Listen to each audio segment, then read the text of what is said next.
If anybody see Cupcake, just call her name. Don't call her Kamille. She answers the Cupcake.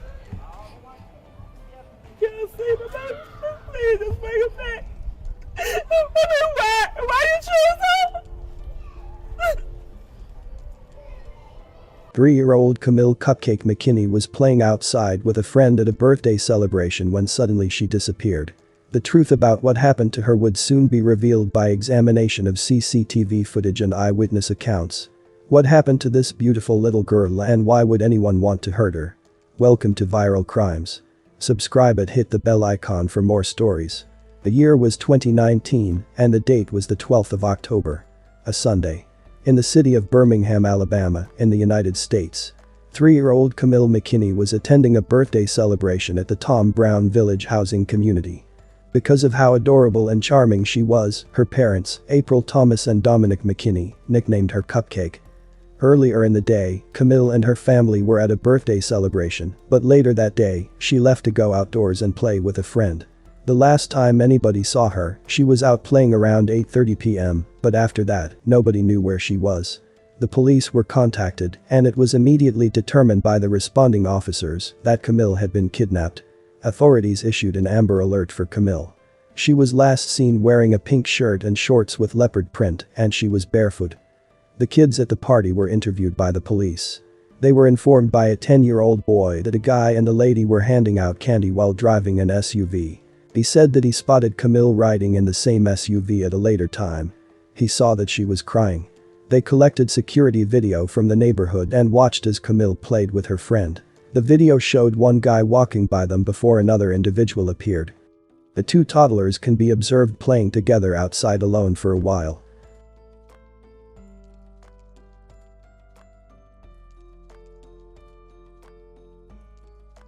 The second man walked with a limp and spoke with the two kids.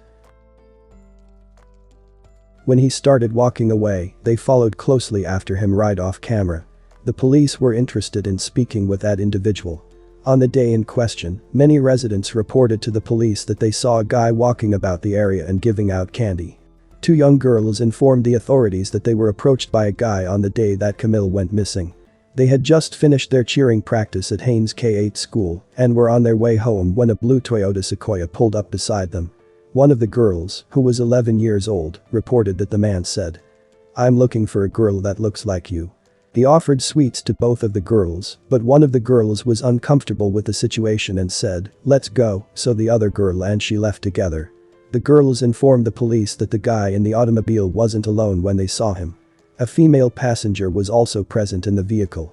The police retrieved surveillance video from a nearby Shell gas station. A guy was seen on the video footage purchasing candy to the value of $18.91. That was 7 hours prior to Kamille being kidnapped. The authorities assumed that he was the same person seen speaking with Kamille on the surveillance camera. The police requested aid from the public.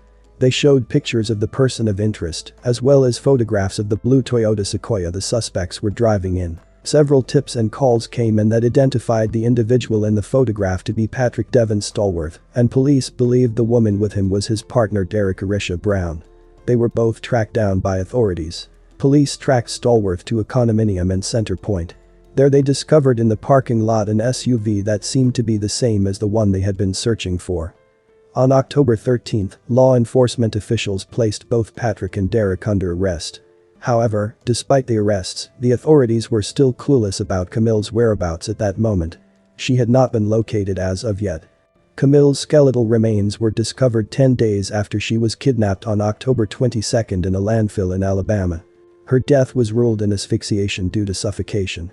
The results of the toxicology test showed that Kamille's system had dangerously high quantities of both methamphetamine and trazodone. When questioned by authorities, Patrick and Derek both blamed each other. They had been dating for only under a year. Patrick claims that when he arrived home, he spotted Kamille and Derek cuddled up together on the sofa. According to him, Derek revealed to him that she wanted to keep the girl and afterwards requested that he engage in sexual activity with her. Patrick claimed he declined the offer, walked outside to have a smoke, and then went back inside to get ready for bed. When he woke up, he saw Kamille lying down next to him in the bed. The story that Derek told was significantly different. She said that she did not realize Patrick had taken Kamille until she spotted her in the SUV, at which point she became aware of the situation. After they returned to their residence, she first walked outside to have a cigarette, after which she took a medication and went to sleep. According to Derek, when she woke up, Patrick was sexually assaulting Kamille, and she claimed that she saw Patrick forcing Kamille to perform oral sex on him. Both Patrick and Derek are facing charges of first-degree murder. The prosecution provided further information on the kidnapping and subsequent death of Kamille during the preliminary hearing. Cell phone data, according to the testimony of Detective Jonathan Ross, placed Patrick at the location of the kidnapping. Additionally, he said in his testimony that Patrick had purchased about $20 worth of candy from a gas station on the same day that Kamille had been kidnapped. Scratches were discovered on Patrick's chest when he was in custody. Blood was discovered on the plastic cover of a mattress that was in the living room where Patrick and Derek resided. DNA tests on the blood revealed that it included a combination of Patrick's, Derek's, and Kamille's DNA. The court listened to arguments made by Patrick's attorney, who claimed that DNA swabs taken from Kamille's body did not reveal any indications of sexual assault.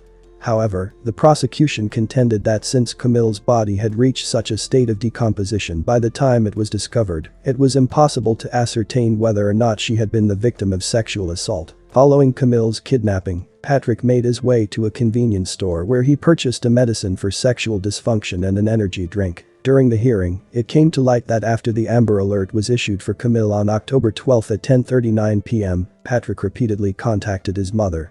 The data from Patrick and Derek's cell phone indicated that there was a lot of foot traffic between their condo and the units at Parkway Villa, which are located just next door. Kamille's remains were thrown away in a construction trash in Parkway Village, which was mostly abandoned at the time. Police and FBI officers found Kamille's remains after it was removed from the dumpster and taken to a landfill close to Warrior. Patrick is charged with many counts of possessing child pornography, as well as possessing child pornography with the purpose to distribute it, in addition to the charges for capital murder. When he was taken into custody in connection with Kamille's kidnapping, the photographs were discovered on the suspect's mobile phone. No photos of Kamille were present. Brown is charged with criminal evasion of law enforcement and second-degree assault. These charges stem from an occurrence in 2018. The police claim she abducted her 3 children at gunpoint after they were removed from her care. At the preliminary hearing, the judge thought that both cases should be forwarded to the grand jury. He thought the evidence indicated they were cooperating.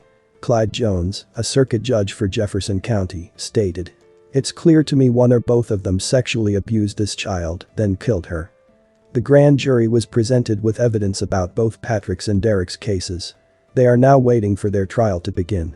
Both of them have been indicted on federal kidnapping charges and are accused of murdering a victim who was less than 14 years old.